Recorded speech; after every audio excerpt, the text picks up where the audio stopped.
Hey, folks, today is Friday, October 12th, 2018. This is Roland Martin Unfiltered. I'm broadcasting live from Bloomington, Illinois, where I'm speaking to the NAACP chapter's Freedom Fund dinner in about an hour. Our focus, though, right now is on Georgia, where one of the most shameless and vulgar displays of voter suppression is going on in that state. Stacey Abrams, the Democratic candidate, is running against Brian Kemp, the Republican candidate and the current Secretary of State. In Georgia, the Secretary of State controls the voter rolls, and Kemp has been doing everything he can to keep potential Abrams supporters from voting. A new poll out this morning from the Atlanta Journal-Constitution has Kemp and Abrams locked in a very tight race. Kemp is at 47.7% to Abrams 46.3%. That is well within the margin of error and is insignificant when you look at the stats. Now, in effect, they are tied, which is why 53,000 voters whose registrations are currently pending, 70% of which are African Americans, is so important. The Lawyers Committee for Civil Rights Under Law and the Georgia NAACP have both filed lawsuits to stop this latest attempt to steal the election by Republicans in Georgia. Now, 53,000 people whose registrations are pending fail the exact match test, where missing just an apostrophe in your name, for example, will disqualify you from registering. Stacey Abrams joins us right now live from Georgia. Stacey, glad to have you here.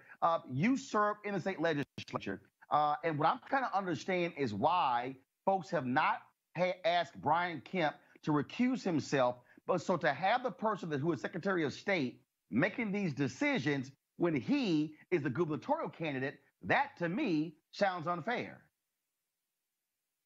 I agree. It is very concerning to me.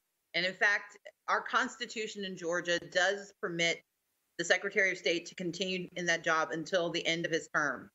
But in previous years, Democratic and Republican Secretaries of State have looked at this very closely. Secretary of State Karen Handel stepped down from her job.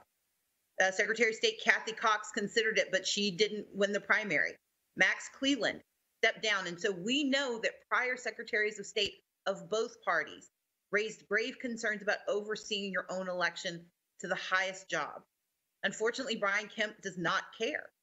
Even as the Democratic leader in the House, I stepped down from my job in the legislature because I wanted there to be no appearance of impropriety.